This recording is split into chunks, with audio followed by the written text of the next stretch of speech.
தென்னிந்திய நடிகர் சங்க தேர்தலுக்கு சென்னை உயர்நீதிமன்றம் இடைக்கால தடை விதித்துள்ளது. நடிகர்கள் விஷால், நாசர், கார்த்தி ஆகியோர் தொடர்ந்த வழக்கில் நீதிபதி ரவிச்சந்திர பாபு இந்த தடை உத்தரவினை பிறப்பித்தார்.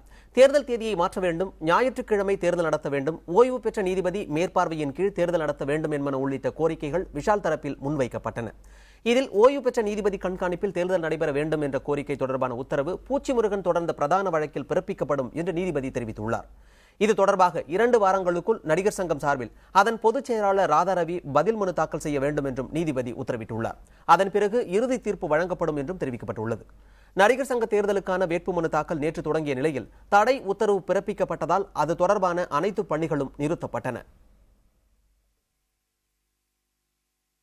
முக்கியமாக இப்போ எங்களோட அடுத்த தேர்தல் எப்போ நடக்க போகுதுன்றது எங்களுக்கு இன்னும் அறிவிக்கலை. ஸோ எங்களோட அடுத்த நோக்கமே நாங்கள் மதுரையில் கொடுத்த அந்த வாக்கு, நாடக நடிகர்களுக்கு கொடுத்த அந்த வாக்கை நிறைவேற்றுறதுக்காக தான் நாங்கள் எல்லாரும் செயல்பட போகிறோம். எலெக்ஷன் எப்போ வந்தாலும் சரி. ஏன்னா நாங்கள் அந்த கட்டிடம் நாங்கள் கட்டி கொடுப்போம் அப்படின்ற உறுதி கொடுத்துருக்கோம். அதுக்கான வேலைகள் நாங்கள் இப்போது தொடங்க போகிறோம். எல்லாரையும் போய் சந்திக்கிறதுக்கு ஒரு நல்ல சந்தர்ப்பமாக பார்க்குறோம்.